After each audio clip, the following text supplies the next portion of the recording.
तोरुगात्रं दयाकलत्रं वरशक्तिपात्रं भव्यात्ममित्रं भुवने पवित्रं नावेयपुत्रं प्रणमामि नित्यं।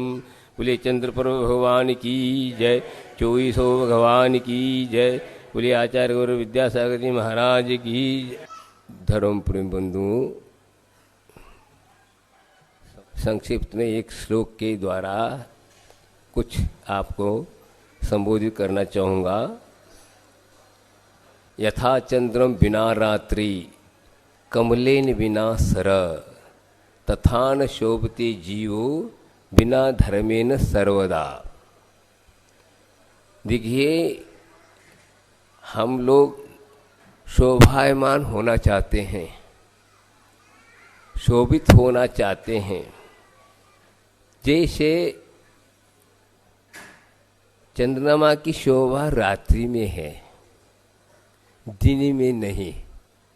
दिन में यदि उदय को प्राप्त होता भी है तो उसकी शोभा नहीं है, कांतिहीन हो जाता है। लेकिन रात्रि में तो शोभायमान होता है।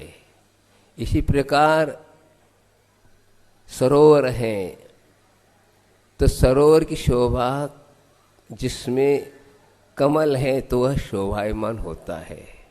बिना कमल के सरोवर की शोभा नहीं। इसी प्रकार जीवात्मा, जो आत्मा है, संसार में प्राणी है, वह शोभायमान किससे होता है? धर्म के द्वारा होता है। बिना धर्म के शोभायमान नहीं होता।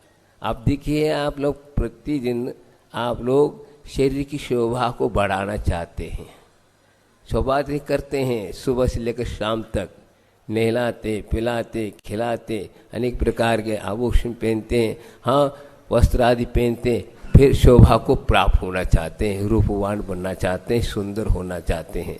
लेकिन नहीं। अब देखिए, स्वर्ग में रहने वाले जो देव होते हैं, सुंदर होते हैं, शोभा को प्राप्त होते रहते हैं, लेकिन वो भी यहीं आते हैं। यदि वहाँ पर शोभा होती तो यहाँ इस धरती पर क्यों आते? आप सोचिए, यहाँ धर्म है, बिना धर्म के क्या है? कोई उसकी शोभा नहीं, सुंदरता नहीं है। तो धर्म एक ऐसा चीज है, और वह धर्म को प्राप्त करता कौन? इस मध्य लोक का जो शरीरधारी, औदारिक शरीरधारी मानव, और उसको ही धर्म का फल मिलता है। वही यहाँ पर शोभायमान को होता है। बाकी तो नश्वर है और कुछ नहीं है। एक जगह लिखा था कि नर का शरीर पाया पुण्य के योग से कभी कभी। दरिद्र के घर में बादशाह कभी कभी। अर्थ क्या हुआ? यदि दरिद्र के यहाँ किसी कारणवश बादशाह या राजा चला जाए तो वह दरिद्र नहीं रहता, अर्थात वह भी संपन्नता को प्राप्त होता है। तो इसी प्रकार ये नर पर्याय है। इसको प्राप्त होने के बाद भी यदि हमारे जीवन में दरिद्रता है तो यह बहुत हम लोगों की कमी है। इसका मतलब इस नर पर्याय की कितनी विशेषता है। बाकी स्वर्ग के लोग जितने वैभवशाली होते हुए यहाँ क्यों आ रहे हैं? हाँ, उसको छोड़कर यहाँ क्यों आ रहे हैं? इसका मतलब इस नर पर्याय बहुत ही दुर्लभ और बहुत दुर्लभतम है। तो उसको प्राप्त करने के बाद भी हम उस ऊपर की ओर दृष्टिपात करते हैं कि नरकाया को सुरपति कहते हैं। हम लोग क्या कर रहे हैं? सुरकाया को नरपति तरह से हो रहा है। लेकिन इस पर्याय को आपने पूर्व में बहुत पुरुषार्थ के द्वारा और मेहनत अपनी भोग के पुण्य संचय के बाद यह पर्याय प्राप्त हुई और हुआ। लेकिन उस यहाँ आने के बाद ऐसा मोह का प्रभाव है कि वह भूल जाता है और रम जाता है, जिसमें है उसी को मन है। लेकिन इतनी मूल्यता है, बहुत मूल्यता है, लेकिन इत्थम दुर्लभ रूपम यदि प्रमादिशात संशय संसार में भ्रमति नराको नर सुचिरम। अर्थात इतनी दुर्लभ को चीज प्राप्त करने के बाद भी यदि प्रमाद करता है और मोह के अधीन होकर के जाता है, तो फिर यह संसार प्राणी इस संसार पे महान भयानक जंगल में और भटकता रहेगा। पुरुषार्थ कितना क्या दुर्लभ से मिला भी, लेकिन उसका दुर्लभता का सदुपयोग नहीं किया तो क्या हुआ, यह प्राप्त करना क्या व्यर्थ हुआ। व्यर्थ नहीं हुआ, अब व्यर्थ ही हुआ, क्योंकि इसके द्वारा आपने उसको उपयोग नहीं किया, सही इसका सदुपयोग नहीं होने के कारण वह चला जाएगा। शास्त्रों में ग्रंथों में लिखा है कि त्रस पर्याय 2000 वर्ष का है, और उसमें भी मनुष्य पर्याय 8 बार बताया। बताओ 2000 सागर में 8 बार क्या चीज है बताइए। हाँ, वह मरण पर्याय प्राप्त होने के बाद पुनः नगद पर्याय को प्राप्त होगा। 2000 सागर में त्रस पर्याय है, और द्विंद्र से लेकर के संगी पंचेंद्र तक कहा, और मनुष्यों के भी भेद उसमें बताए केवल 8। पुरुष के 8 पर्याय और स्त्री के 16 और नपुंसक के 24, इस सब मिल करके 48 पर्याय बताए गए। अब उसमें भी दुर्लभ किसे बताओ, 8 पर्याय प्राप्त हो भी गया। अब जब पंचम काल कली काल में प्राप्त हुआ, ठीक इसका सदुपयोग करते हैं तो सही, नहीं तो हो सकता है अंतिम पर्याय हो तो पुनः वही काल निगोद मजार वहां चला जाएगा अनंत काल। अरे अनंत काल तो नहीं है, लेकिन वह हम लोगों की छवों में ज्ञान के सामने तो अनंत जैसा ही है।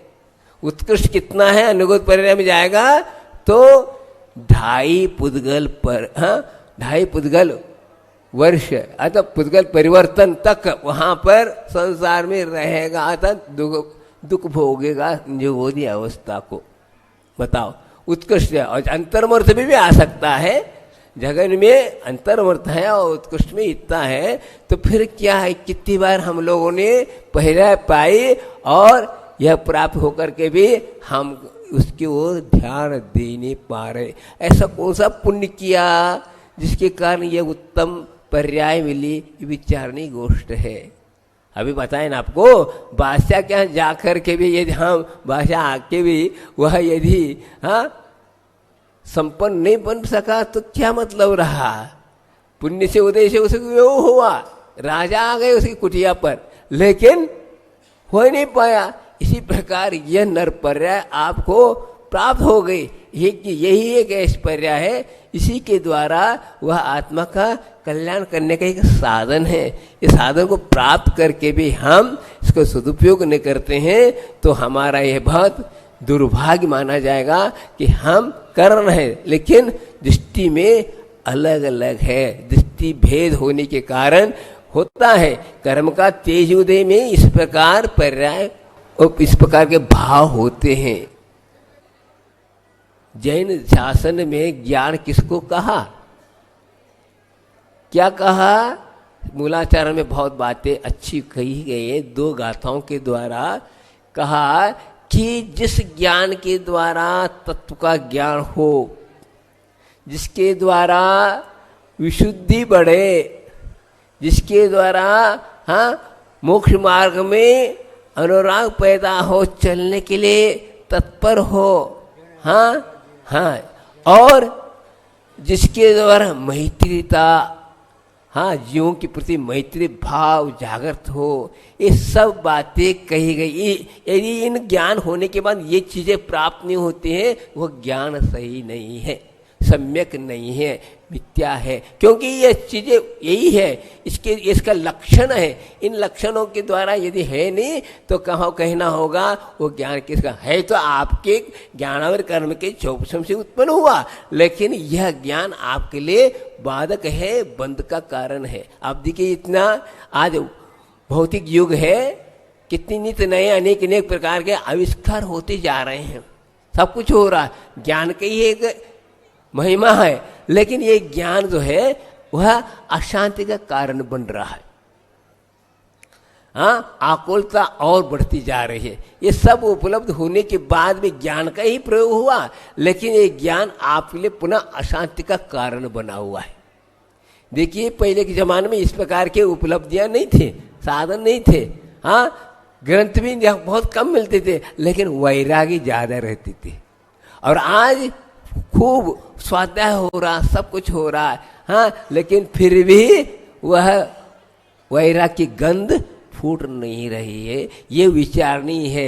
स्वाध्याय का फल क्या है ये बताया जा रहा है। ये चीज होना चाहिए। तत्व का ज्ञान होने के बाद तो अपने आप ये तत्व ज्ञान सात पदार्थ 9 पदार्थ ये रटने मात्र से नहीं है, अंतरंग से ऐसा चौपशम उत्पन्न होता है जिसके द्वारा अपने आप सम्यक दर्शन उत्पन्न होता है, विशुद्धि बढ़ती है।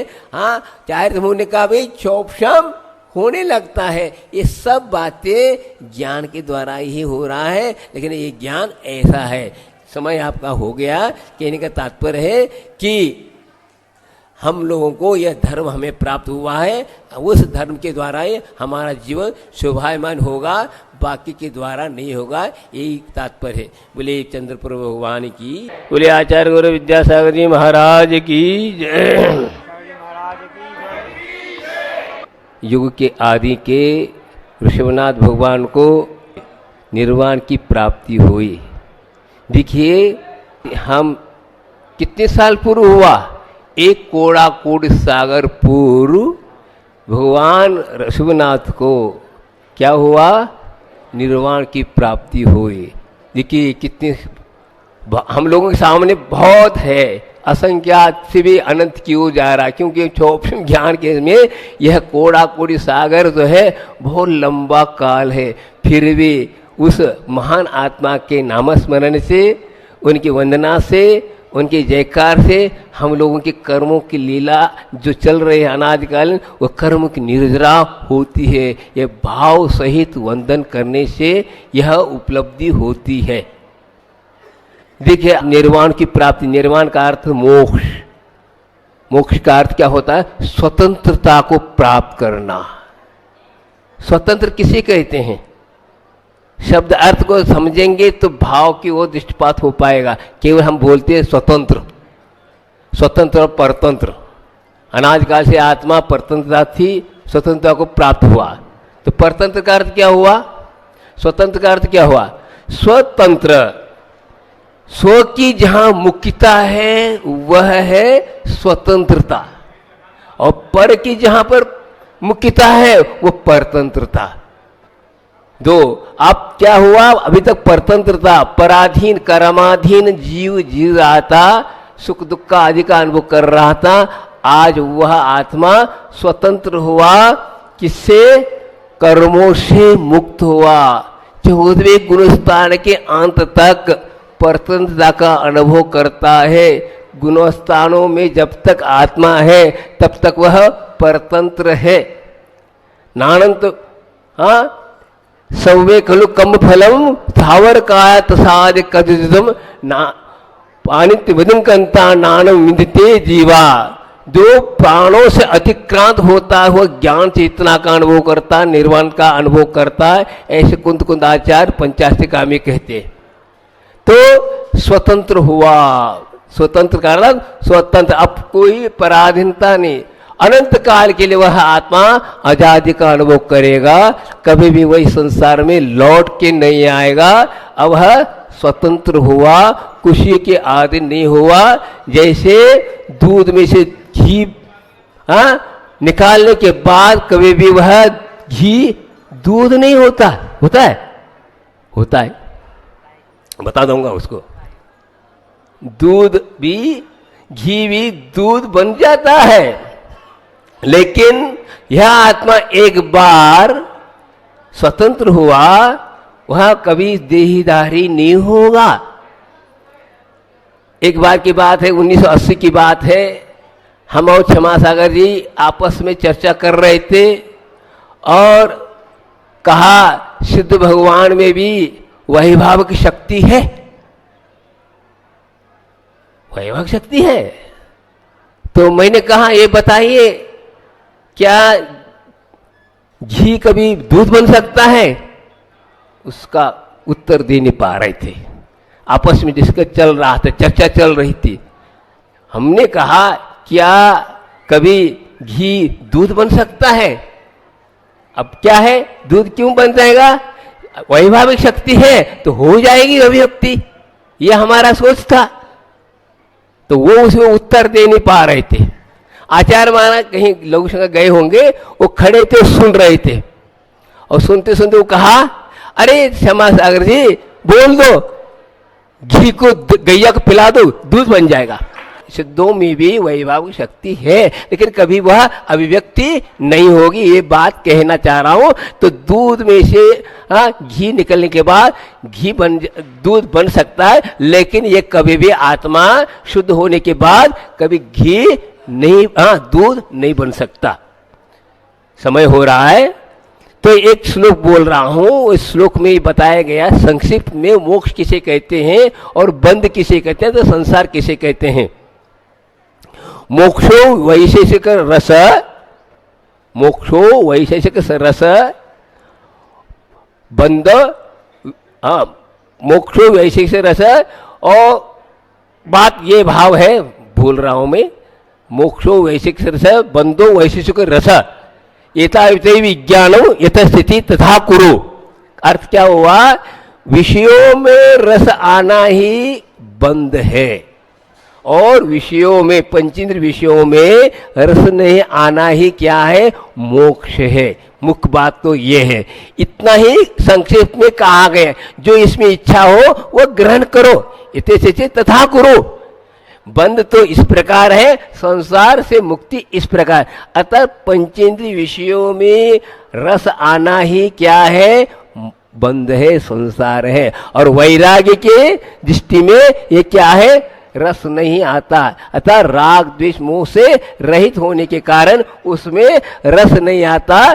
संसार के तमाम पदार्थों के बीच में रहते हुए भी वह अलिप्त रहता है, उसमें उसको रस नहीं आता। ऐसा संक्षिप्त तो यही बात कहा गया है, ये रस नहीं आना ही वैरागी होता है। तो वैरागी जो होता है वही वैरागी कहा जाए। वैरागी का अर्थ क्या, जिसमें से राग निकल गया। राग प्रवाह, राग से प्रभावित तो नहीं है। संसार क्या है, रागमय है, और मुक्ति क्या है, वीतराग।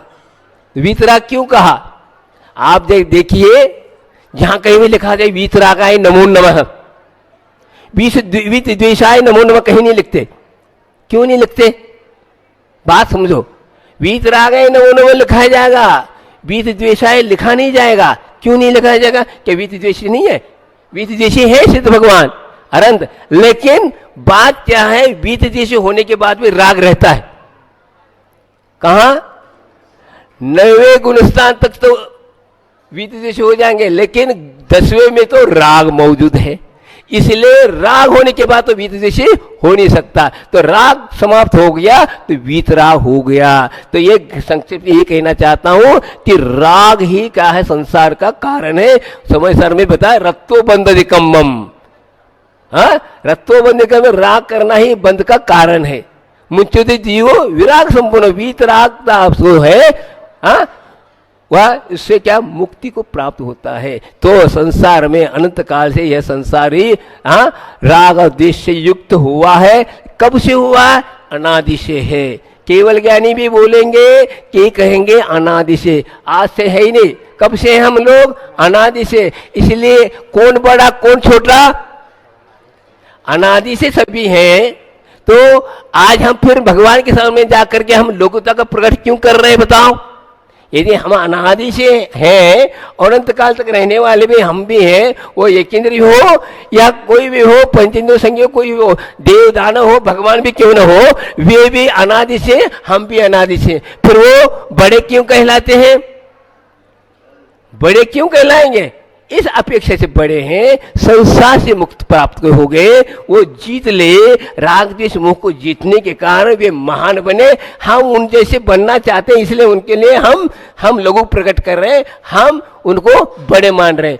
और जब सिद्ध हो जाएंगे तो एक सा हो जाएंगे। जैसे घड़े में पानी डालो तो एक साइड कितने भी डालो समान होता है, ऐसा कि नहीं छोटा और बड़ा होता है, समान होता है। इसी प्रकार सिद्ध भगवान एक समान हो गए। अब किसी भी कुछ भी कोई बड़ा छोटा वाली बात नहीं, शुद्ध हो गए। अपवर्ग का अर्थ क्या होता है? अपवर्ग का अर्थ कोई वर्ग नहीं, अब कोई भेद नहीं। अब ऐसे शुद्ध आत्म तत्व को प्राप्त करते कोई भेद नहीं। आज जो 2500 वर्ष पहले महावीर भगवान हुए और अनंत काल पहले सिद्ध जो हुए उनमें समाहित हो जाएंगे, लेकिन कोई भेद नहीं है, अब वर्ग को प्राप्त हो गए। ऐसे आदिनाथ भगवान ये भी संसार में हम लोगों के बीच में थे, लेकिन उन्हें इस प्रकार पुरुषार्थ किया, इस प्रकार उन्होंने शक्ति जागृत करी, तो आज के लिए वो 3 लोक नाथ बन करके क्या हो गए? मुक्त हो गए। उस मुक्ति को जो मुक्त चाहता होना चाहता है, जो विश्वास रखता है कि मैं आत्मा हूँ और संसारी हूँ और संसार से मुक्त होना चाहता हूँ, इसलिए जो मुक्त हुए हैं उनकी आराधना करता है, समझे? इसलिए आराधना कर रहे हैं। लड्डू क्यों चढ़ा रहे हैं बताओ? निर्वाण लड्डू क्यों कहा जाता है बताओ? खुशी में? ऐसा नहीं, निर्वाण लड्डू क्यों? जलेबी लड्डू, हाँ, निर्वाण लड्डू निर्वाण क्यों नहीं बोलते बताओ? बात यही कहना चाहता हूं, व्यंजन जो है 56 प्रकार के हैं। बर्फी के निर्वाण उसको कहीं नहीं कहते, हाँ, जलेबी को नहीं कहते, हाँ, गुलाब जामुन को नहीं कहते। लड्डू निर्वाण लड्डू क्यों कहा जाता है बताओ? एक बार मैं प्रतिशासन से पूछा, उसका उत्तर नहीं है। फिर मैंने विचार किया, देखिए कि 56 प्रकार के जो व्यंजन हैं उनमें अनन्य कोई व्यंजन है तो मोदक है। मोदक का अर्थ, मोद अर्थात आनंद को पैदा करने वाला। भगवान ने आनंद रूपी निर्वाण को प्राप्त कर चुके। ऐसा देखो, और कौन सा? उसमें भी मोदक में भी मुक्ति का मोदक, बूंदी वाला जो होता है वह विशेष माना जाता है। तो वो यदि प्राप्त, वो ऐसा उन्हें निर्वाण को प्राप्त कर चुके जो कि अनंत काल के वो क्षय को प्राप्त नहीं होने वाला, अक्षय अनंत आनंद को प्राप्त हो रहे प्रति समय। ऐसे निर्वाण को प्राप्त का ऐसा निर्वाण रूपी लड्डू मोदक को प्राप्त किया। इसलिए हम भी उस मोदक को प्राप्त करने के लिए इस नश्वर मोदक को हम चढ़ा रहे हैं। ये भाव नहीं रखना कि हम एक लड्डू चढ़ाएं और जिंदगी भर हम लड्डू खाते रहें, इस भावना को लेकर के नहीं चढ़ाना।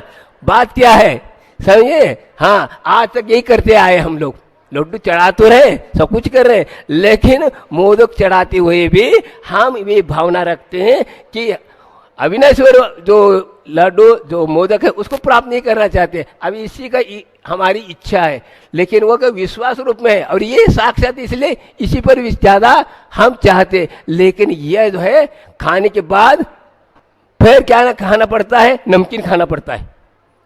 लेकिन वो ऐसा नहीं नमकीन खाना पड़ेगा, अनंत काल भी खाओ, प्रति समय बदलता हुआ एक समय वर्ती पर्याय का अनुभव करने वाले निर्वाण को प्राप्त हुए।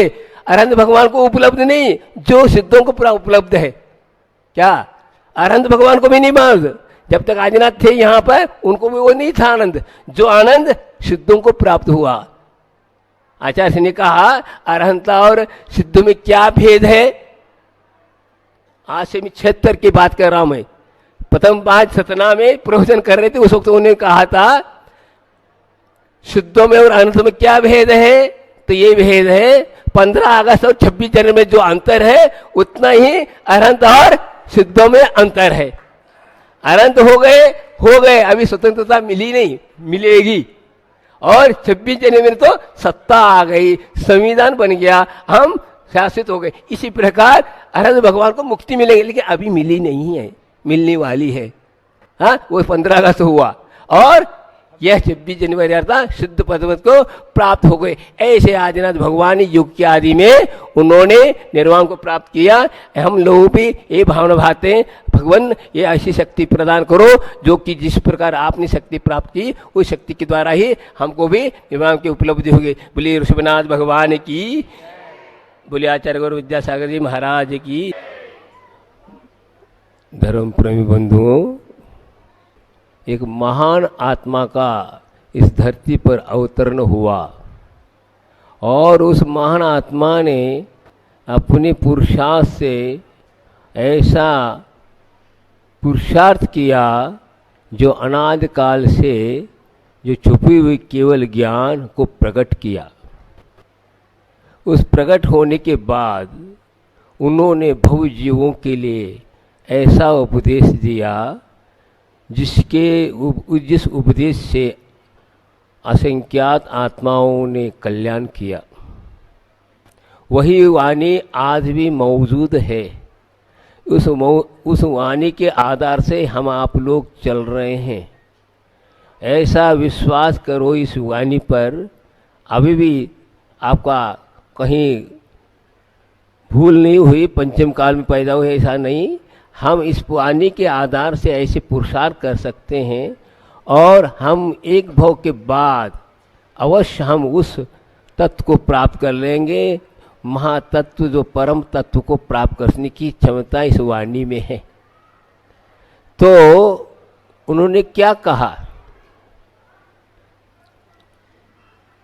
क्षणम चित्तम क्षणम वित्तम क्षणम जीवित मानवा यमस्य करुणा नास्ति धर्मस्य त्वरिता गति। क्या? क्षणम चित्तम, चित्त की चंचलता है। अभी यहाँ बैठे कुछ और विचार कर रहे हैं, बाहर जाते हैं तो और कुछ विचार होते हैं, बदलता जा रहा है। हमारी जो चंचलता के कारण, अस्थिरता के कारण हम इस पद से विचलित हो रहे हैं। और वित्त की, हाँ, वित्त अर्थात धन संपदा को एकत्रित कर रहे हैं, एकत्रित कर रहे हैं। वो भी क्या? चंचल है, आराम चला जाएगा, चला जाएगा, कोई स्थिर नहीं है। पर्याय लहरवान हैं। पर्याय कैसी हैं? लहरें जो उठती हैं और मिटती हैं, इसी प्रकार चल रहा है। और क्षण जीवित मानवा, जीवन का कोई भरोसा नहीं, क्षण क्षण में मिटता जा रहा है। इसलिए यमस्य करुणा नास्ति, यमदेव अर्थात यम कोई आयु है नहीं। प्रति समय आयु कर्म क्या? विनाश को प्राप्त हो रहा है। कोई भी हो, सर्वार सिद्धि का जो अहमिंद्र है, वह जो शक्तिशाली है, तीन लोग को हिलाने की क्षमता रखता है। एक भवावतारी है, हाँ, द्वादशांग का पार्टी है, सब कुछ है, फिर भी वह भी काल के गाल में चला जाता है। शक्ति कहाँ चली गई? लेकिन एक ऐसी शक्ति है, उस शक्ति उत्पन्न होने के बाद काल भी शांत हो जाता है। वह शक्ति कहाँ प्रकट होगी? यहीं प्रकट होगी। चारित्र के द्वारा, सरतंत्र के द्वारा वह शक्ति प्राप्त हो जाए तो फिर काल के गाल में कोई नहीं जा सकता। जितने भी देहधारी हैं, एक हाइको लिखा था कि अभिशाप है काल का, देहधारी अमर नहीं। क्या? जब कोई भी रहे यहाँ पर, कितनी शक्तिशाली रहे, जो कि सौदर्मेंद्र हो, अहमिंद्र हो, कोई भी हो, बड़ी बड़ी शक्तिशाली हो करके भी वे भी काल को जीत नहीं सकते। जो कि एक ऐसी शक्ति है जो संयम के द्वारा ही यम को जीता जा सकता है और कोई नहीं जा सकता। तो ऐसा संसार में यह अनंतकालीन संसार चल रहा है और वह चलता रहेगा। कब से है? अनंत काल से है और अनंत काल तक चलेगा। इस परिणमन में हम लोग भी इस चपेट में हैं। अभी तक हम लोगों का कल्याण नहीं हो पाया, हम अपने आप को समझ नहीं पाए और ऐसा भ्रम है कि हम आज तक कल्याण नहीं कर पाए, जो कि आज से अनंत काल पूर्वी सिद्ध आत्माएं हो चुकी हैं। और आपके चले जाने के बाद में अनंत आत्माएं तीर्थंकर होंगे, ये जिनवानी बता रही है। तो वह निराश होने वाली बात नहीं। और यह कभी द्रव्य कभी शांत नहीं होने वाला है, अर्थात नाश को प्राप्त नहीं होने वाला। ये केवल परिणमन है, केवल परिणमन है। परिणमन के द्वारा ये सब चीजें हो रही हैं। इसलिए अपने उस ध्रुव को हमें प्राप्त करना है। इसलिए हम इस क्षणभंगुर सुख के पीछे कितने हम पुरुषार्थ करते हैं, आदि करते हैं, कभी भी वह लाभप्रद नहीं हो पाता। 1976 की बात कर रहा हूं मैं। प्रथम चतुर्मास हो रहा था, क्षुल्लक अवस्था में था। कुंडलपुर की बात है। चतुर्मास स्थापना होने के बाद उस दिन उपवास होता है। मैं स्वाध्याय कर रहा था। स्वाध्याय के दौरान में एक श्लोक पढ़ने में आया। वह श्लोक तो मैं याद नहीं, लेकिन भाव पूरे हैं, आपके सामने रख रहा हूँ। संसार की स्थिति कैसी है, हम आप लोगों की ये बताया जा रहा है। किस प्रकार हम मोह से ग्रसित होकर के अपने आप को भूल करके पर पदार्थ को प्राप्त करने के लिए दिन रात जुटे हुए हैं। एक सर्प था और वह बहुत दिन से क्या था, भूखा था। भूख शमन करने के लिए वह अपने शिकार को प्राप्त करने के लिए खोजता रहा। बहुत दिन हो गए, खोजता खोजता पेट क्या नहीं करता, वह बैठना नहीं देता, वह दौड़ाता है। वह 10-12 दिन के बाद जा रहा है। जाता जाता एक जंगल में प्रवेश करता है और वहां जाने के बाद एक सरोवर था। सरोवर के किनारे में एक मेंढक बैठा हुआ था। मेंढक को देखकर यह प्रसन्न होता है। कौन? सर्प। अब तो मुझे शिकार मिल जाएगी, भूख शांत हो जाएगा। और धीरे से पीछे से जाता है और पकड़ता है। देखिए विचित्रता कैसी है। मेंढक को भी भूख लगी हुई है। वह छोटे छोटे पानी में दिख रहे हैं जो मछलियां, उनको पकड़ लूं, मैं क्या कर लूं, भूख को शांत कर लूं। और यह सर्प ने पकड़ कर निगल रहा, फिर भी दृष्टि नहीं उसको कि मैं एक ग्रास बन चुका हूं। फिर भी दूसरों को ग्रास बनाने में वह प्रयत्नशील है और उसको ख्याल ही नहीं है मैं दौड़ में पाऊँ, एक क्षण के बाद मेरी मृत्यु होने वाले। लेकिन सामने क्या दिख रहा है, छोटी छोटी मछलियां हैं, उनको पकड़ लूं और मैं अपनी भूख को शांत कर लूं। यह कितनी मोह की वैचित्रता है। ये बात इतना ही है इस श्लोक में। अब इस पर अपने को घटाना है अपने ऊपर। इससे भी बेहतर हम लोग हैं, बदतर कि हमारी स्थिति बनी हुई है। काल रूपी सर्प प्रति समय हमें निगल रहा है।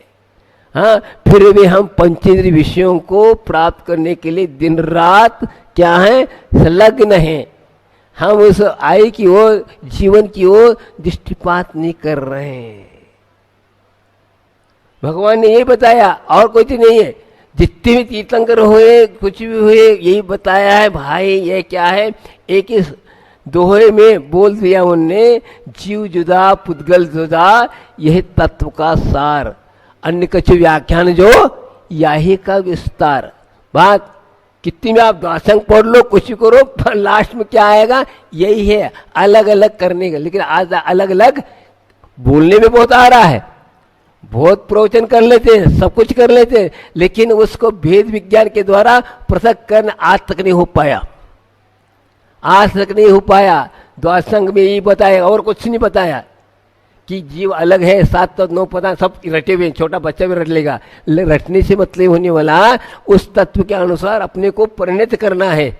और उसे जो प्रति समय जो कर्माश्रय हो रहा है उससे दूर होने की चेष्टा करना है। उसी को महत्वपूर्ण तत्वज्ञानी वह अकेला है क्या, बाकी व्याख्यान करने वाले को तत्वज्ञानी नहीं कहा जाएगा। बात यह है। तो हम इतना जान रहे हैं, फिर भी हम कहाँ बैठे हैं, मौत मौत की शैया पे बैठे, फिर भी हम ये सोच रहे हैं हमारे बदौलत ही सब संसार चल रहा, हमारा परिवार चल रहा, फलान कर रहा, वो कर रहा, इसको देख करके हम प्रसन्न होते जा रहे हैं। ये कितनी अज्ञानता है। यह अज्ञानता बहुत बड़ी अज्ञानता है। हाँ, कोई समझ नहीं रहा। बहुत कई बार समझने के बाद भी वह ऐसे कर्म कर चुके हैं कि वह उस रूप परिणत होने में बहुत ही कठिनाई आ पा रही है, करूंगा कि नहीं। तो कई लोगों को ज्ञान है, लेकिन जब ज्ञान होकर के भी क्यों नहीं कर पा रहा है कि सोचता है अरे यार मुनि बनूंगा तो एक बार खाना होगा, केसलोस करना होगा, चलना होगा, फलन कैसा होगा। अब बताओ ये क्यों, ऐसा क्यों हो रहा है? भेद विज्ञान नहीं है। पृथक्त्व का जीव अलग है और शरीर अलग है, ये समझते हुए भी समझ क्या रहे, समझ नहीं रहे। समझना नहीं अब चाहिए। अब गुरु कहते हैं समझो नहीं, अब जानना नहीं आपको अपने को, अब होना है।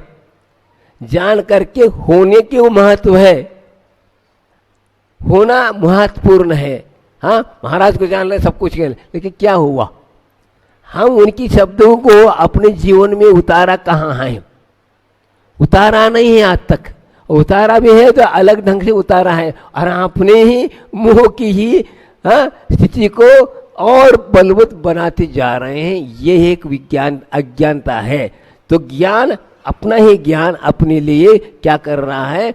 बंध का कारण, उपयोग की परिणति। इस प्रकार कोई आपको कष्ट नहीं दे रहा, कोई कुछ नहीं कर रहा, अपनी ही गलती स्वीकार नहीं हो पा रही। गलती स्वयं स्वीकार करोगे, अवश्य उस परिणति से दूर हो सकोगे। आजकल तक कोई भी नहीं कर पाए, कितने भी हो गए, बड़े तीर्थंकर भी क्यों न होए, वो भी इसी प्रकार परिणति को प्राप्त हुए थे और हो रहे हैं।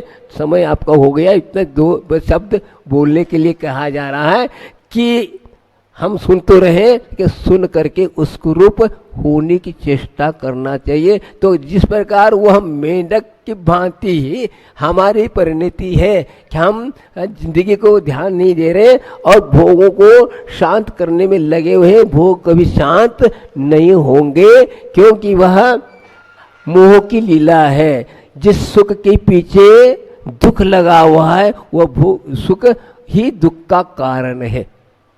बात क्या है? जिस सुख को हम प्राप्त कर रहे हैं वह सुख ही तुम्हारे लिए दुख का कारण है, ये समझेगा तो अवश्य इस संसार से मुक्त होगा। लेकिन ऐसा चकाचौंध है, ऐसे छोड़ने की इच्छा नहीं हो पा रही है। क्षण क्षण में परिणति बदलती जाती है। जब त्यागता है, त्यागने से पूर्व कब त्यागू त्यागू कहता है चित्त, और त्यागने के बाद कहता है क्यों त्यागा, क्या होगा? अनेक प्रकार के और विकल्प और उत्पन्न होते, ऐसे होते। लेकिन जो संकल्प को, संयम को इस ढंग से लाता, वो परिणति होने ही। देखिए चित्त को ही, चित्त के कारण ये सब हो रहा है।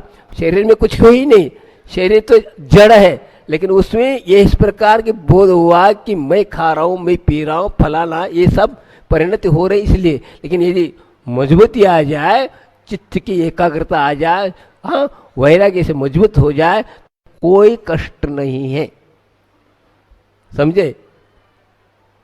कोई कष्ट नहीं है। बात यह है कि हमें समझना जरूरी है। हम पढ़ते जा रहे हैं, पढ़ करके चिंतन नहीं कर रहे हैं, उस मनन नहीं कर रहे हैं, अपने उस रूप परिणत करने की चेष्टा नहीं कर रहे हैं। समझे? हमारे पास द्रव्य संग्रह है, गोमड़सार, कर्मकांड, समझ, सब भार है, स्मृति का भार है, वह उपयोग में नहीं आ रहा, आ भी नहीं सकता।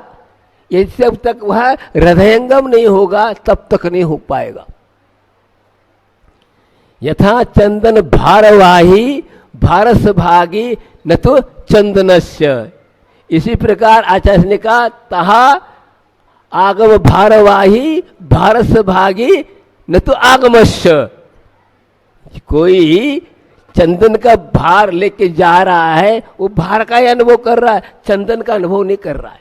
जो गंध, जो महक है, उसका अनुभव नहीं कर रहा है, भार का ही। इसी प्रकार आगम का भार तो लिया है, लेकिन आगम की अनुभूति नहीं कर पा रहा है।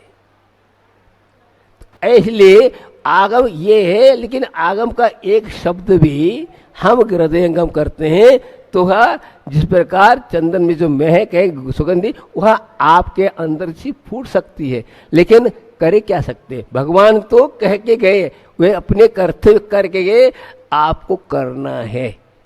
परोस दिया है लेकिन उठा करके खाना आपको है, लेकिन खाने की इच्छा नहीं हो रही, क्योंकि वह भूख है ही नहीं। वह भूख होती तो उठा करके ले लेता है, नहीं ले पा रहा है। तो ये क्यों हो रहा है? इतना पढ़ने की जरूरत नहीं है, अपने को बस अरहंत सिद्ध करो, ये इसी में पर्याप्त है और कुछ की जरूरत नहीं है। अरहंत सिद्ध में सब कुछ समाहित है।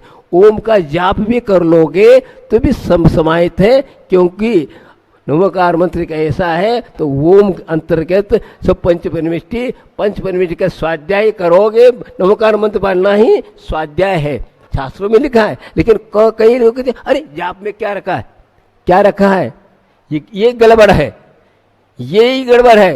जाप की एक ऊंची चीज ये है, ज्ञान से ज्यादा जाप में एकाग्रता आती है, जो उसमें संस्कारित होता है। ज्ञान में तरंगे उठते रहते, उसका कोई अंत नहीं। लेकिन एक में लगोगे, ओम में ये समाहित हो जाएंगे, सब होम हो जाएगा। कर्मों का होम करना है तो ओम का जाप करो तो सब कल्याण होगा।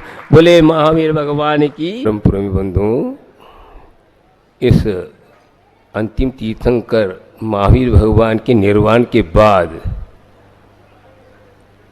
जो कि 5 सुत केवली हुए, उसके बाद अनेकों आचार्य हुए। उन भव्य आत्माओं को उन्होंने अपने जीवन में उस दिव्य देशना को अपने जीवन में अंगीकार करके, अनुभव करके भव जीवों को बताया कि यह कल्याण का मार्ग है, किमात्मक है। तो उन्होंने कहा सम्यक दर्शन ज्ञान चारित्राणि मोक्ष मार्ग। तो सम्यक दर्शन एक चीज ऐसी है जिसको प्राप्त हो जाता है सम्यक दर्शन, अवश्य कुछ ही भवों के बाद उसको मोक्ष की प्राप्ति होती है। तो सम्यक दर्शन के बारे में कथन करते हुए आचार्यों ने कहा 10 प्रकार के सम्यक दर्शन के बारे में कहा। उसमें एक बात ये आती है कि मार्ग सम्यक दर्शन, 10 प्रकार के जो सम्यक दर्शन की व्याख्या की है, उसमें मार्ग सम्यक दर्शन, मार्गदर्शन क्या चीज है ये बताया जा रहा है। दिगंबरत्व, मोक्ष मार्ग का अनन्य साधन दिगंबरत्व है। इसके द्वारा भी उपदेश होता है, केवल शब्दों के द्वारा नहीं। जो बिंब खड़ी है चंद्रपुर भगवान की, चूष भगवान की बिंब, वो क्या उपदेश प्रति समय दे रही है। इस उपदेश को हम आप लोग बहुत कम समझ पा रहे हैं, समझे। वास्तविक उपदेश तो वही दे रही है, क्योंकि भाषा कई प्रकार की हुआ करती है। कन्नड़ बोलो तो आपको समझ में नहीं आएगा, मराठी बोलो तो नहीं समझ में आएगा, हिंदी बोलो तो ऐसी। लेकिन यह ऐसा उपदेश है 3 लोग के प्रत्येक प्राणी समझ करके आत्म कल्याण कर सकता है। पशु पक्षियों को भी उपदेश दे रहा है। बताइए, अकृत्रिम चैतन्य में जाके देखेंगे, स्वर्गों के में जो विमानों में अकृत्रिम चैतन्य है, उनमें भी यही है। बस निर्ग्रंथ मुद्रा, यह एक ऐसी चीज है, यह मोक्ष मार्ग को प्रदर्शित कर रही है। पशु पक्षी तक समझते हैं, हम लोग तो बहुत पढ़े लिखे सब कुछ है, फिर भी इस भाषा को नहीं समझ पा रहे। बड़ी कितनी अज्ञानता हम लोगों की। बिंब खड़ी है, ये बिंब कायेश्वर मुद्रा में है। अब सोचिए इस पर क्या कह रही है। अब मुझे चल करके कुछ प्राप्त करना नहीं, मुझे कोई प्राप्त नहीं करना, इसलिए वे थम गए उनके दोनों कदम, और दोनों हाथों के द्वारा अब कुछ प्राप्त करना नहीं है, कोई कार्य करना नहीं है, इसलिए वे लटका के खड़े हैं। देखिए, और अब आंखों के द्वारा मुझे कोई जानना नहीं हो, देखना नहीं, शेष कुछ बचा नहीं, इसलिए वे नासाग्र होकर के स्थिर हो गए हैं। और अब सुन करके मुझे कुछ प्राप्त नहीं करना है, कोई शेष बचा नहीं है, इसलिए वे एकांत में जाकर वन में विराजमान हो गए। हाँ, प्रसन्नाय वनांतमाश्रिता, हाँ, प्रशांत भाव को प्राप्त करने के लिए वन की शरण में ले।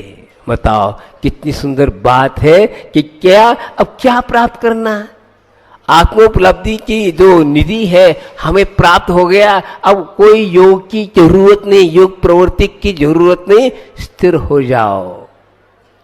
बताओ, यह है शास्त्रों में ये भी कहा दो प्रकार के उपदेश हुआ करते हैं, एक श्राव्य काव्य, एक दृश्य काव्य।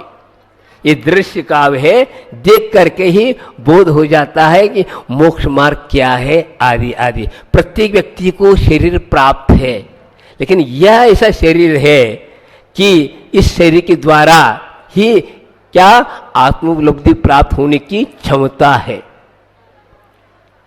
एक हाइको लिखा था, इसमें यह भाव है, पंख में खिले पंकज, पंख में खिले पंकज, नहीं खिले हर पंख में। बहुत सिद्धांतिक बात इसमें है। अर्थात पंख अर्थात कीचड़ में कमल खिलता है, लेकिन हर कीचड़ में पंख नहीं खिलता, पंकज नहीं खिलता। का अर्थ क्या, यह शरीर क्या है, पंख है, इसमें रत्न रूपी पंकज खिलेगा, लेकिन हर पंख में नहीं। भूभूमि में भी है, औदारिक शरीर के शरीर में खिलता है, लेकिन हर औदारिक शरीर में खिलेगा नहीं। केवल कर्म के नर पर्याय के कीचड़ में ही पैदा होगा, बाकी में नहीं। कीचड़ तो है। इसी प्रकार ये बताए कितने रहस्यपूर्ण सिद्धांत है कि मनुष्य पर्याय प्राप्त हुआ, भूभूमि वालों को वज्र से नारासन है, सब कुछ है, फिर भी वे संयम के धारक नहीं बन सकते। और 850 मिलेज खंड है, सब नर मनुष्य हैं, लेकिन वहां पर धर्म है ही नहीं, शून्य है। बताओ, वहां संयम की बात ही दूर हो गई। भले ही चक्रवर्ती जाता है, वो युद्ध करने के लिए जाता है, नहीं कि धर्म प्रमाण के लिए करने जाता है। अब देखिए इतने सारे 800 कर्म मिलेज खंडे उनमें भी नहीं है, भूभूमि भी नहीं है। औदार्य शरीर वाले कितने हैं, 3 लोक में, एक इंद्रिय आदि फैले हैं, कोई काम के नहीं। बताओ, ये औदार्य शरीर की विशेषता तो वह ऐसा आज भी हमें प्राप्त हुआ है कि पंचम काल में भी इस उत्कृष्ट धर्म का लाभ हमें मिला है, जो अपने अपने भावों के हिसाब से ग्रहण कर रहे हो आप लोग। तो ये मैं एक बता रहा हूं कि यह मार्ग सम्यक दर्शन बहुत ऊंची चीज है। भगवान के दर्शन करने से, देखिए वहां पर भगवान के सामने कोई कषाय नहीं कर सकता, लड़ाई भला नहीं कर, भले ही शास्त्र के गद्दी पर बैठ कर लड़ सकता है, लेकिन भगवान के सामने तो वह कोई लड़ नहीं। ऐसे उपदेश दे रहा है कि वह शांत हो जाओ। और ये भाषा आजकल हम ज्ञानी बन करके चल रहे हैं कि कई प्रकार की भाषा को समझ रहे हैं, आदि, लेकिन उसका तात्पर्य हम समझ नहीं पा रहे, शब्दों में उलझते जा रहे हैं। वास्तविक तो ये है, पशु पक्षी भी जिसको स्वाध्याय करते क्या वे नहीं, फिर भी वे संवेदन को प्राप्त कर चुके। और हम लोग इतने बड़े बड़े ग्रंथों का अध्ययन करने के बाद भी संवेदन का कोई पथियारा नहीं है, और हम ऐसे कार्य कर रहे हैं जो कि धर्मात्मा होकर के भी हम इसको कषाय से मुक्त नहीं हो पा रहे हैं। क्रोध कर रहे हैं, मान कर रहे हैं, मायाचार कर रहे हैं, लोभ कर रहे हैं, आदि आदि कर रहे हैं, लेकिन वे नहीं कर पा रहे। स्वयंभू रमन द्वीप में और समुद्र में जो रागो मच्छे 1000 योजन वाला है, तो वह भी पंचम गुण के धारी बताया षटखंड आगम ग्रंथों में। बताओ, और असंख्यात पशुएं क्या है, पंचम गुण के धारी हैं। और वे कौन उपदेश दे रहा है वहां पर, कौन जा रहा है वहां पर, कौन मुनि महाराजा का दर्शन हो रहा, कुछ भी नहीं हो रहा, फिर भी देखो कैसा उनका परिणति है, कैसे कैसे वस्तु का परिणय बना, कैसे कैसे कर्म है, क्या है। ये बहुत ऊंची चीज, जो कि ये आज हम लोगों को सब उपलब्ध है, फिर भी कहते हाँ कुछ और सुनाओ। क्या सुनाए जाए, हाँ क्या सुनाया जाए बताओ, वही शब्द है, लेकिन आप कर्म सिद्धांत पर विश्वास नहीं पा रहा। ऐसे कर्म के उदय चल रहे हैं, जिसके कारण इसलिए कहता हूं असंख्यात गुणी निर्जरा करना है तो बिंब के पास आइए और आप भाव भक्ति के साथ उनकी गुणानुवाद करिए, कीर्तन गाइए, आदि करे तो असंख्यात गुणी निर्जरा का कारण अनन्य है श्रावकों के लिए, इससे और कोई नहीं है। क्योंकि आप लोग कुछ त्याग करने पा रहे, कोई बात नहीं, लेकिन ये बात कही गई है षटखंड आगम से महाग्रंथ आप लोग पढ़ नहीं सकते, लेकिन वहां पर भी आप लोगों को याद किया है और एक सूत्र दिया है। क्या सूत्र दिया, सावय धम्मो चहुयो दानम पूजा शील मोवासो। क्या ये सूत्र में बताए 4 ही चीज है, दान करना, दानम पूजा शील मोवासो, दान करना चाहिए, पूजा करना चाहिए और शील का पालन और उपवास करना। उपवास ठीक है, उपवास अर्थात अलग अलग हिसाब से, ये 4 यदि पालन करते हैं तो पंचम गुण के धारी हो जाओगे आप, और एक भोग के बाद मुझसे भी पहले आप मोक्ष जा सकते हो। बात यह है सिद्धांत, मुनि बनने कोई बात नहीं, लेकिन ये सिद्धांत बताता है कि यहाँ बैठी हुई मक्खी हमसे भी पहले जा सकती है। परिणति है, कौन सी पर्याय कौन से क्या प्राप्त हो जाए, ये मत सोचो कि मुनि से हो फलाना ऐसा। ठीक, भावों को उज्जवल बनाइए, और उज्जवल बनाने के लिए ये साधन आपको मिले हैं। इन्हीं साधनों के द्वारा अनंतानंद आत्माओं ने आत्म कल्याण किया है, इससे बढ़कर और कोई बात नहीं है। लेकिन आज कैसी बुद्धि है, आयतों के द्वारा ही बंद होना ये उपदेश देने लगे हैं। हाँ, भगवान के पूजन करने से, दान करने से, आदि करने से बंद होता है, तो फिर निर्जरा किससे होते बताइए, पाप करने से होगा? बताओ यह क्या होगा? उन्हीं की वाणी सुनकर उन्हीं को सुना रहे हो, बड़ी विचित्रता है। कर्म ज्ञान कर्म का चोपचम तो हुआ, लेकिन उसका सम्यक नहीं है ये। बताओ, पशु पक्षी प्राप्त कर रहे हो, कर रहे हैं।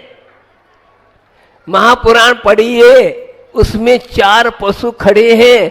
हाँ, एक रिद्धिधारी मुनिराज का आहार हो रहा है जंगल में, और देखकर अनुमोदन कर रहे हैं। हाँ, और वे भोग में चले गए। बताओ, उन्हें आहार नहीं दिया, और हम आहार दे रहे हैं, लेकिन भावों में कलुषता है, कलुषता मिट नहीं रही है। शेर, नेवला, बंदर और जंगली सूकर, ये चारों ने ऐसा वैर त्याग करके क्या किया, अनुमोदन किया। जिसके आहार देने वाला तो भोगों में गया, लेकिन ये भी चले गए। बड़ी विचित्र है। आप सोचो तो युनिवाणी क्या बोल रही है। हम आप सोचो, एक पशु भी इतना शुद्ध निर्मल भाव कर सकता है। एक वितरागी के सामने जाते ही अपने कलुषित परिणाम भी शांत हो जाते। इसलिए बिंब की स्थापना की जा रही। 1000 प्रतिमाओं का जो विराजमान कर रहे, देखते ही बस आपके जो अनंतकालीन जो कर्म है बंदे, शांति को प्राप्त होगा। जिसका लक्ष्य मुक्ति प्राप्त करना है तो अवश्य प्राप्त करेगा। अब जिसका है ही नहीं तो कुछ न कुछ आलोचना करेगा। बात कर्म का उदय चल रहा है। आज तक हम लोगों में यही करते आए, इसलिए इस धरती पर हैं, समझे। आज कुछ आज इस कलिकाल में भी कुछ हमें ऐसे पुण्यार्जन पूर्व में किया, जिसके फलस्वरूप ये हमें मिला। आज आंखें खुली हैं, लेकिन आज खुलने के बाद भी यदि हम उस पर ध्यान नहीं देते हैं तो देखिए, छत्तीसगढ़ में आचार्य महाराज आए, बताओ, लेकिन आप लोगों का पुण्य, इस पुण्य के कारण आपका पुण्य हमको बुलाता है, आपको आपके पास इतना पुण्य है कि आचार्य महाराज यहाँ आ गए, हाँ, लौट के आ रहे हैं, हाँ, तो बात क्या है, आप लोगों का पुण्य। अरे भगवान को तो आप ये कर सकते हो ना, महावीर भगवान का विपुलाचल पर्वत पर बार बार आया, क्यों आया, वहां के आत्माओं का इतना आकर्षण, ऐसा मैग्नेट तो खींचता। इसी प्रकार यहाँ के लोगों ने भी ऐसा पुण्यार्जन किया। एक जगह पढ़ा था, इस उपयोग करो, आचार्य महाराज इसी अनुसिद्धांत से चलते हैं। क्या, एक मैं हिंगोली चतुर्मास कर रहा था, वहां पर एक पंक्ति लिखी हुई थी, क्या है, ऐसा मेहनत खामोशी से करो, ऐसा मेहनत खामोशी से करो, सफलता शोर मचाए। क्या, ऐसा मेहनत खामोशी से करो। हम पहला से क्या करते हैं, प्रदर्शन करते हैं, इसलिए सफलता नहीं मिल पाती। गंभीरता के साथ, लगन के साथ आप खामोशी से करोगे, अवश्य अपने आप आपका जो मेहनत का, हाँ, सफलता अपने आप दिखाई देगी। दिखाने की जरूरत नहीं। क्या, धर्म जो है दर्शन के लिए है, प्रदर्शन के लिए नहीं। क्या, दर्शन के लिए है, प्रदर्शन के लिए नहीं है, तो इसलिए खामोशी से करो। आचार्य महाराज जो भी काम करते हैं, गुप्त करते हैं, अपने आप क्या अभिव्यक्त हो जाता है, कहने की जरूरत नहीं। जिन जिन व्यक्ति करते हैं, आप देखिए दीक्षा देने से पहले पंपलेट छपाओ, फलान करो, कुछ नहीं। जिसका जैसा पुण्य होगा वैसा होगा। आज हमने पंपलेट छपा दी और वो कर्म का उदय ऐसा आया, आ नहीं पाए तो क्या करोगे, ये पहले देखो ख्याल। आचार्य महाराज कभी भी विहार करते कह के नहीं जाते, क्यों, मैं किसी से बंधूंगा नहीं, मैं बंधा हूं 6 आवश्यक से, और किसी से बंधा नहीं हूं मैं, आगम से बंधा हूं, और किससे बंधू मैं, हाँ, जिसके द्वारा मेरे लक्ष्य की प्राप्ति हो उससे मैं बात करो। जिसके पीछे सत्य महाव्रत है, आज मैंने बोला हाँ कार्यक्रम में आऊंगा, नहीं आ पाए तो क्या करोगे, आपका कुछ कर्म का उदय आया, कार्यक्रम ही नहीं हुआ तो मैं क्या करूं, और मेरे कर्म का उदय आया तो मैं नहीं आ पाऊं तो क्यों करूं। इसलिए संभावना, ये संभावना में सब समाहित है। अभी यही हुआ, मैं हिंगोली में था, 10-12 व्यक्ति आ गए, एक पंचकल्याण करने का था। भैया यहां से आचार्य से आशीर्वाद लिया, सब कुछ किया, पंपलेट में छपाया, लेकिन छपाओ नहीं, फोटो के पीछे मत पड़ो, ये इतना लेकर संभावना। अब संभावना का भाव, ये देखो यहां आ गया मैं, बताओ यहाँ का पुण्य था, वहां का योग नहीं था, वहां छोड़ करके आया। इसलिए महावर्षी को प्रति समय हाँ सतर्क रहना चाहिए। यदि आप लोग जैसे हम लोग कर लेंगे तो आप में और हम में क्या अंतर रहेगा, बताओ। हाँ, वचन के पक्के होना चाहिए, वो होना चाहिए, किसी से प्रभावित नहीं, बस अपने महाव्रतों के प्रति जागृत रहेगा, तभी प्रभावना होते, अन्यथा प्रभावना नहीं होती। ये प्रभावना इकट्ठा करना, जनता इकट्ठे हो गई तो प्रभावना हो गई, ये गलत है। ये भावों में परिवर्तन आना ही क्या प्रभावना है। भावना के अनुसार प्रभावना हुआ करती है, कि दिखाने की चीज नहीं है, ये तो अंतरंग की चीज है। तो धर्म जो है प्रदर्शनात्मक नहीं है, दर्शनात्मक है। इसलिए एक बार भी आप दर्शन करो तो आपका जीवन कल्याणमय होगा। बोलिए चंद्रप्रभु भगवान की जय।